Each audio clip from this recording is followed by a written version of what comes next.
నిజంగా ఆటంకవాదుల చెర నుండి అదేవిధంగా రోహింగ్యాల చెర నుంచి బయటపడ్డట్టుగా నేను భావిస్తా ఉన్నా. ఏ ఫలితం అయితే భారత ప్రజానికం ఆశిస్తూ ఉన్నారో, పశ్చిమ బెంగాల్లో భారతీయ జనతా పార్టీ గెలవాలి, కమలం వికసించాలి, కాషాయం రెపరెపలాడాలనే ఒక లక్ష్యం ఏదైతే ఉన్నదో ఈరోజు ఆ లక్ష్యం నెరవేరినందుకు తప్పకుండా శ్యామ్ ప్రసాద్ ముఖర్జీ గారి ఆత్మకు శాంతి చేకూరుతుందని నేను భావిస్తా ఉన్నా. ముఖ్యంగా 5 రాష్ట్రాల్లో ఎన్నికలు జరిగితే కేవలం సిట్టింగ్ స్టేట్స్ ఏవైతే ఉన్నాయో అస్సాం కానీ అదేవిధంగా పుదుచ్చేరిలో మాత్రమే రెన్యువల్ చేయబడ్డాయి. కానీ కమ్యూనిస్టుల చాప్టర్ క్లోజ్ అయ్యింది. అదేవిధంగా అవినీతి పాలైనటువంటి డిఎంకే ప్రభుత్వం కుప్పగూలింది. ఈరోజు ప్రత్యేకంగా మనం చెప్పుకోవాల్సిన విషయం ఏంటంటే, ఏ పార్టీలు అయితే అధికారంలో ఉన్నాయో భారతీయ జనతా పార్టీ తప్పిస్తే ఆయా పార్టీలను ప్రజలు విశ్వసించడం లేదు, ప్రజలు తిరస్కరిస్తున్నారు. కాబట్టి మళ్ళీ మళ్ళీ గెలిచేటువంటి ఆస్కారం లేకుండా పోయింది. అదే భారతీయ జనతా పార్టీ ఎక్కడ అధికారంలో ఉన్నా తిరిగి ఎన్నికవుతా ఉంది అంటే దీనికి ప్రధానమైనటువంటి కారణం అవినీతి లేకుండా నేషన్ ఫస్ట్ అనే ఒక స్లోగన్తోన భారతదేశంలో భారతీయ జనతా పార్టీ ముందుకు పోతుంది. కాబట్టి ఈ అద్భుతమైనటువంటి ఫలితాలను రాబడతా ఉన్నాం. రాబోయే రోజుల్లో తెలంగాణలో కూడా భారతీయ జనతా పార్టీ విజయ డంకా మోగిస్తుందని నేను ఈ సందర్భంగా తెలియజేస్తాను. నరేంద్ర మోదీ గారి అభివృద్ధి పనులను చూసి భారతీయ జనతా పార్టీ వైపు ఆకర్షితులై పశ్చిమ బెంగాల్ ప్రజలు ఈరోజు భారతీయ జనతా పార్టీ పక్షాన నిలబడడం స్పష్టంగా కనిపించింది. ఇదే విధంగా రాబోయే రోజుల్లో ఖచ్చితంగా దక్షిణ భారతంలో మొట్టమొదటిది తెలంగాణలో కూడా భారతీయ జనతా పార్టీలోని ప్రభుత్వం ఏర్పాటవుతుందని నేను ఖచ్చితంగా భావిస్తున్నా. మిత్రులారా, ఈరోజు దేశ ప్రజలకు ఖచ్చితమైన విశ్వాసం ఏమిటంటే ఈరోజు భారతీయ జనతా పార్టీ ఏకైక పార్టీ, అవినీతి రహితమైన పార్టీ, అదేవిధంగా అభివృద్ధి యావత్ ప్రపంచ దేశాలకు మార్గదర్శనం చేస్తున్న పార్టీ, అది ఏకైక పార్టీ భారతీయ జనతా పార్టీ అని ఈరోజు స్పష్టం చేయడం జరిగింది. ఏదైతే సౌత్లో ఉండేటటువంటి తమిళనాడులో అక్కడ ఉండేటటువంటి డిఎంకే స్టాలిన్ దురాఘాతాలను ఎండబట్టి ఎన్డీఏ ఏదైతే ఉందో ఒక నిర్ణయాత్మకమైనటువంటి పాత్ర పోషించేటటువంటి సమయం ఆచమైంది. అదేవిధంగా మూడోసారిగా ముచ్చటగా హిమంత్ శర్మ ఏదైతే ఉందో అస్సాంలో అత్యధిక మెజార్టీతో దాదాపుగా 100 పైన ఎమ్మెల్యే సీట్లను సాధించి అఖండ విజయం సాధించడమే కాదు, ఒక నూతన అధ్యాయాన్ని సృష్టించినటువంటి హిమంత్ శర్మ ఏదైతే ఉందో ఈ దేశానికి గర్వకారణం. అదేవిధంగా పుదుచ్చేరిలో కూడా రెండోసారి కూడా అక్కడ ప్రభుత్వాన్ని ఏర్పాటు చేయడం జరుగుతుంది. ముఖ్యంగా బెంగాల్లో ఉండేటటువంటి పరిస్థితి ఏదైతే ఉందో గత 15 సంవత్సరాల నుండి అతి దారుణంగా ఉంది.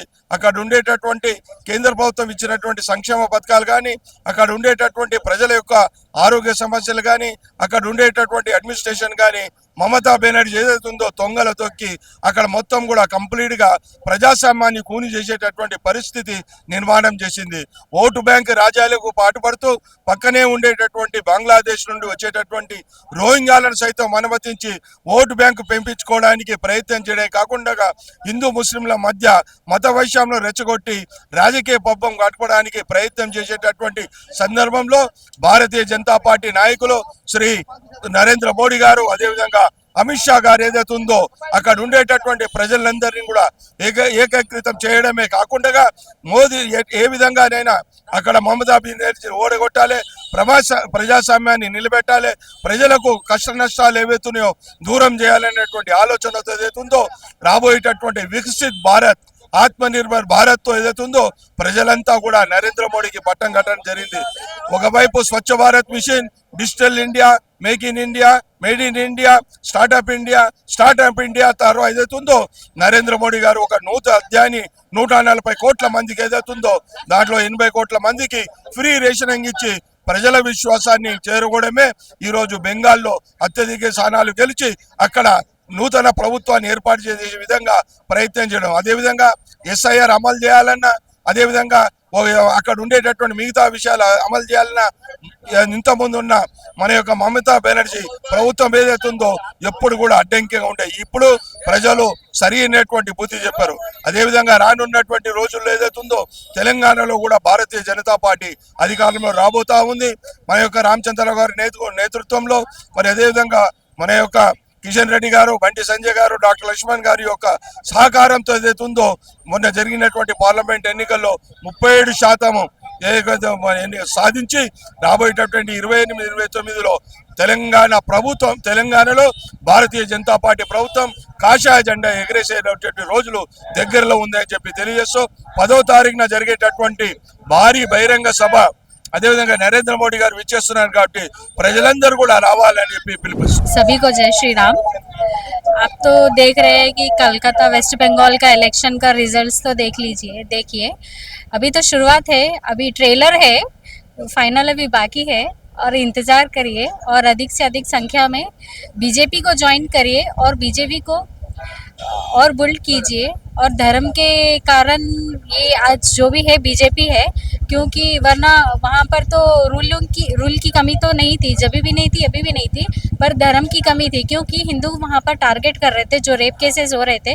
आज से तो वो पूरा बंद हो जाएगा, जस्ट वेट एंड वॉच वहाँ पर क्या क्या चेंजेस आएंगे। क्यों बोले तो Modi is a very sincere guy for nation. और ये जो अपने गांधी जी है ना, गांधी जी को हटाकर नोट के ऊपर मोदी जी का फोटो लगवाना चाहिए, क्योंकि इतना लॉन्ग टाइम तो कोई भी लीडर नहीं करेगा जो मोदी जी काम कर रहे हैं। हमारे मोदी जी वर्ल्ड कप जीते सो वाले से भी मिलते हैं, वर्ल्ड कप हारे सो वाले से भी मिलते हैं, ये हमारे मोदी जी की खासियत है। ఆనాడు మమతా బెనర్జీ గారు ఎంతో మంది మహిళల్ని ఎంతో మంది అత్యాచారాలు చేపించి చంపినటువంటి మహిళ కాబట్టి ఇలా తూర్చుకపోవడం నిజంగా చాలా చాలా సంతోషం.